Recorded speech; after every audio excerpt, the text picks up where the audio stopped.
despite having studied finance and economics at the world's best universities. The following question remains unanswered. Why is it that 5,000 units of our currency is worth 1 unit of your currency, where we are the ones with the actual gold reserves? It's quite evident that the aid is in fact not coming from the West to Africa, but from Africa to the Western world.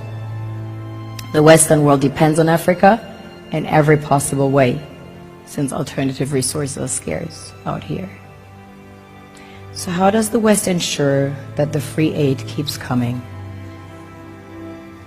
By systematically destabilizing the wealthiest African nations and their systems, and all that backed by huge PR campaigns, leaving the entire world under the impression that Africa is poor and dying and merely surviving on the mercy of the West.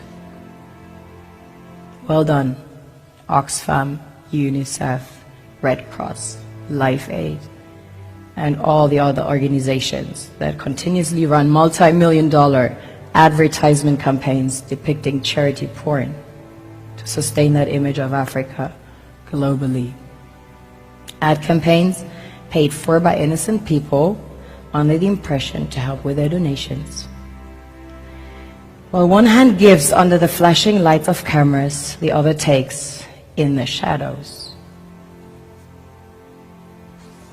We all know the dollar is worthless, while the euro is merely charged with German intellect and technology, and maybe some Italian pasta. How can one expect donations from nations that have so little? It's super sweet of you to come with your colored paper in exchange for our gold and diamonds.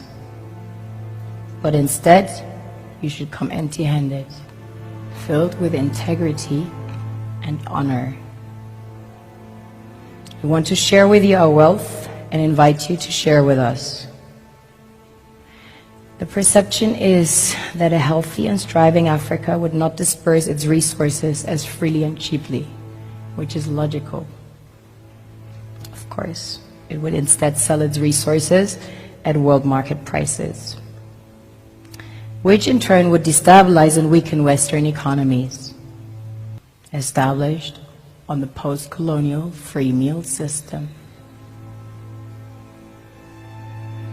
Last year, the IMF reports that 6 out of 10 of the world's fastest growing economies are in Africa, measured by their GDP growth.